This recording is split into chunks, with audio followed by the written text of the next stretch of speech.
原来是凌霄阁声名在外的梦主。诸位弟子，根据三派长老商，想必寻得宝贝的机缘也能大。既然相逢，就做一番自我介绍。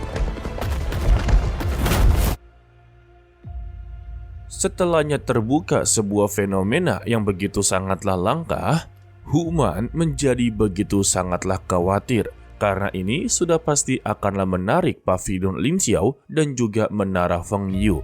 Baru aja dibilang kedua kelompok tersebut telah berada di sana. Dia cukuplah begitu terkejut dikarenakan mereka datang dengan begitu cepat. Karena memang sudahlah terlanjur, dia sebagai pemilik tempat tersebut langsunglah menyambut mereka. Dia awalnya inginlah mengundang mereka berdua sekaligus. Untuk Menara Feng Yu langsunglah menerima sambutan tersebut.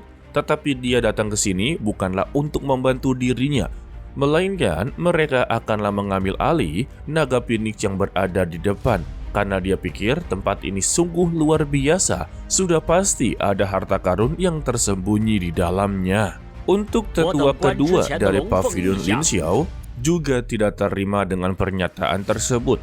Mereka datang ke sini, seharusnya mereka bekerja sama untuklah memecahkan masalah dari naga Phoenix. Memang untuk tempat ini luar biasa dan sudah pasti menyimpan sebuah harta. Lebih baik mereka bertiga membicarakannya secara berhati-hati. Atau lebih tepatnya, mereka bertiga bekerja sama untuklah memecahkan semua masalah ini. Dan untuk masalah harta, itu dibagi masing-masing. Siapa yang cepat, maka dia yang berhak untuk mendapatinya. Ya, ini namanya bukan kerjasama, melainkan bersaing. Namun, untuk Human, sebagai ketua dari geng berdarah, dia tidaklah suka dengan semua pernyataan tersebut. Dia menyuarakan kalau larangan ini berada di daerahnya. Jadi hal ini haruslah diputuskan oleh geng berdarahnya terlebih dahulu. Namun semua pernyataan mereka langsunglah dipatahkan oleh tetua Meng. Kalau dialah yang membuka semua segel naga Phoenix tersebut dan dialah yang pertama untuk memasukinya. Mendengar itu ya mereka semua langsung terdiam, terlebih untuk Menara Feng Yu. Ternyata telah mengenali sosok dari tetua Ming yang dimana dia ini begitu sangatlah kuat dan terkenal dari Pavilion Lin Xiao. Bahkan untuk tetua kedua saja tidaklah berani untuk menyela pembicaraan dari tetua Meng. Dan pernyataan dari tetua Meng, mereka bertiga akanlah mengumpulkan murid-murid yang begitu sangatlah banyak. Dan nantinya mereka diperbolehkan untuklah bersaing memasuki segel naga Phoenix untuklah mendapati peruntungannya masing-masing. Sehingga kedua kelompok tersebut pun memanggil seluruh para muridnya masing-masing. Dan sesingkatnya para murid telah berkumpul dalam jumlah yang begitu banyak guys. Dari ketiga belah pihak ini akanlah dibagi beberapa arah dengan bertujuan agarlah mereka tidak berperang satu sama lain. Contohnya seperti Pavilion Lin Xiao, mereka akanlah mengambil arah timur. Untuk keluarga geng berdarah akanlah mengambil jalur tengah. Sedangkan untuk Menara Feng Yu akanlah mengambil arah barat. Dan rumornya arah timur adalah tempat yang menyimpan harta begitu sangatlah banyak. Dan nantinya orang yang akan memimpin kelompok Pavilion Pedang Lin Xiao itu adalah Su Yan. Begitu juga dengan kedua belah pihak lainnya dipimpin oleh senior-senior terkuat. Untuk Sumu dan juga Yang Kai telah berada di sana. Mereka berdua saling bertanya satu sama lain sebenarnya apa yang terjadi. Sayangnya ya mereka berdua sama sekali tidak mengetahui apapun. Lalu untuk tetua kedua langsunglah memberikan sebuah pengumuman kalau ketiga belah pihak ini akanlah bekerja sama mendapati harta karun di sana. Mereka akanlah bersaing untuk mendapati hartanya masing-masing. Dan juga jika memang adanya pertarungan lebih baik untuklah dihindari. Walaupun ya itu sangatlah mustahil guys. Para tetua di sana memastikan ini adalah kesempatan yang begitu sangatlah bagus. Sudah pasti ada obat ajaib yang berada di dalamnya, rahasia ajaib, dan yang terpenting yaitu warisan dari Master Tong Tian. Itu adalah harta utamanya. Dan sesuai penyelidikan dari Su Yan, kalau di sana banyak sekali larangan yang tersembunyi Jadi mereka haruslah berhati-hati. Sekali terkena sebuah jebakan, maka mereka akanlah meninggal dunia. Jadi sebelum mereka memasuki tempat ini, mereka akanlah diberikan dua pilihan. Memasuki tempat tersebut dan menerima takdir mereka masing-masing, atau meninggalkan tempat ini, maka mereka akanlah aman sentosa, tetapi tidak akanlah mendapati harta. Intinya, inginlah mendapati sesuatu yang besar, maka terima juga dengan resiko yang besar. Di dalam pikirannya Yang Kai sendiri, semakin berbahayanya tempat, berarti menyimpan harta karun yang begitu sangatlah kuat. Jadi kesempatan seperti ini tidak bisa dilewatkan begitu saja. Sedangkan untuk Sumu meminta kepada Yang Kai, urungkanlah niatnya saja, karena tempat ini begitu sangatlah berbahaya. Bukan hanya jebakan saja yang mereka akan alami, tetapi perselisihan antara para murid. Dan siapa sangka seluruh para murid dari pavilion Lingxiao, mereka tidak akanlah mundur, yang dimana mereka bersedia untuklah masuk secara serentak. Mendengar itu ya, sebagai tetua cukuplah begitu bangga, karena seluruh para murid dari pavilion Lingxiao benar-benar begitu sangatlah berani. Untuk Menara Fengyu juga memuji keberanian mereka. Dan untuklah mengurangkan yang namanya perselisihan, dia membiarkan untuklah pavilion pedang Lingxiao lebih masuk terlebih dahulu. Dan mereka akan memberikan waktu 3 jam untuklah menyusul. Tetapi penawaran tersebut langsunglah ditolak oleh keluarga geng berdarah. Alasannya ini adalah tempat mereka, jadi seharusnya mereka lah yang masuk terlebih dahulu. Alhasil, Tetua Meng mempersilahkan mereka untuklah masuk terlebih dahulu ya. Dan 3 jam berikutnya, pavilion Lingxiao serta Menara Fengyu akanlah menyusulnya guys. Jadi yang pertama kali masuk yaitu keluarga geng berdarah, baru disusul oleh kedua dari mereka. Tetapi untuk geng berdarah ini cukuplah begitu serakah. Dia hanya mengerahkan beberapa anggotanya saja, dan sisanya juga akanlah menyusul. Untuk Yang Kai, dia tidak sengaja melihat kalau Hu Mei'er ternyata mengikuti acara seperti ini juga. Dia cukuplah begitu khawatir. Tidak lama dari itu juga, Xian Ning ternyata berada di sana.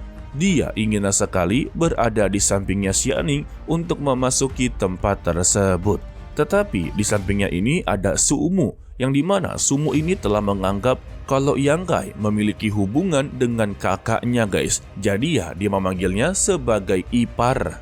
Sesingkatnya 3 jam pun telah berlalu. Untuk pavilion pedang Lingxiao langsunglah diperbolehkan untuk masuk secara serentak. Setelah berada di dalam, Yang Kai cukuplah dibuat begitu kagum.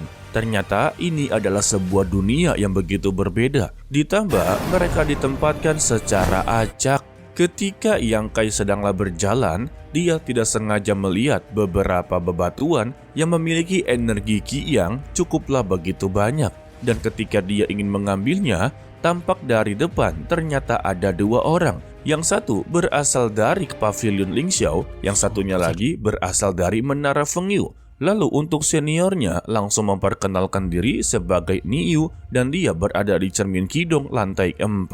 Begitu juga dengan Yang Kai langsung memperkenalkan dirinya. Dia juga sama-sama berasal dari pavilion Lingxiao.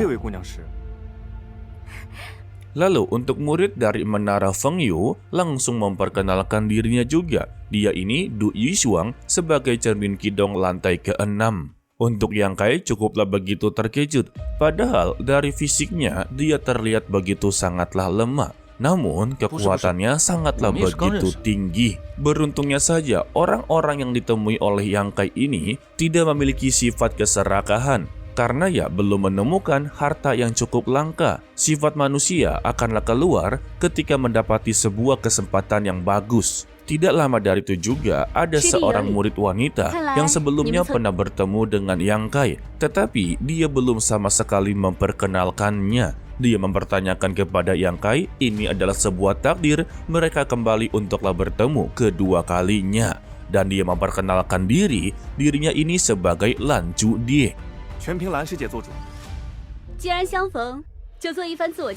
Dia juga berasal dari murid pavilion Lingxiao dan dia berada di cermin Kidong lantai ke-7. Dia adalah orang yang paling tertinggi saat ini. Dan karena dia satu-satunya orang yang memiliki ranah cukuplah tinggi, meminta kepada mereka bertiga lebih baik bekerja sama dan mencari peruntungannya masing-masing.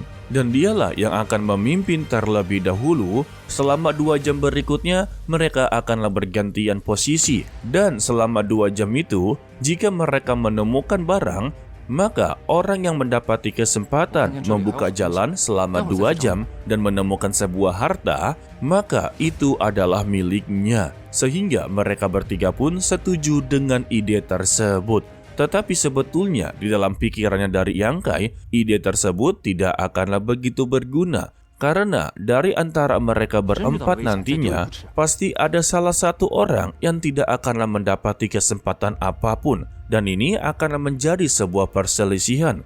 Namun, Yang Kai juga tidak bisa untuklah berkomentar. Jadi untuk saat ini, biarlah dia mengikuti semua argumen dari senior Lan Chutie. Dan untuk saat ini, Yang Kai masihlah terfokuskan dengan beberapa bebatuan yang mereka lewati. Dia cukuplah begitu bingung mengapa mereka bertiga ini tidaklah mengambil batu yang berada di bawah. Baginya ini cukuplah begitu berharga.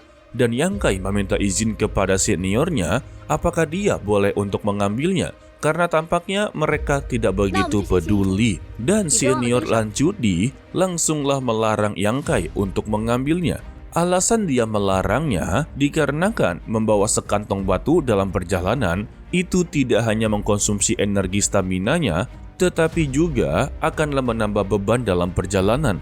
Jika nantinya mereka mendapati sebuah bahaya, maka ujung-ujungnya dialah yang akan kesulitan. Dan itu semua akanlah berimbas kepada tim mereka juga. Tetapi Yang Kai tetaplah berada di prinsipnya, dia akanlah tetap mengambil batu-batu yang berada di bawah. Sehingga untuk seniornya tidak lagi untuk melarangnya. Dia hanya memberikan sebuah peringatan, janganlah menjadi beban untuk mereka bertiga nantinya. Sehingga Yang Kai pun langsunglah ditinggal. Tetapi yang mereka tidak ketahui, Yang Kai bukanlah menyimpan batu dalam kantong tas penyimpanannya, melainkan dia langsung menggunakan energi Qi Yang untuklah menyerap seluruh batu yang berada di sana. Tidak sampai di situ juga, ternyata batu di sana menyimpan energi Yin dan Yang.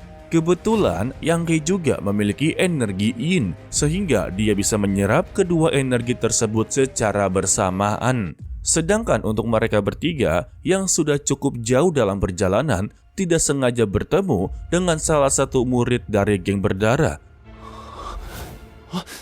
Dan langsung memberikan syarat untuklah jangan berisik, sembari menunjuk ke arah yang lain. Sehingga senior Lan Chutie langsunglah memeriksanya. Dan dia pun cukuplah begitu terkejut. Ternyata ada salah satu murid dari pavilion Ling Xiao telah tergeletak dan tidak bernyawa. Dan penyebabnya berasal dari monster batu atau golem.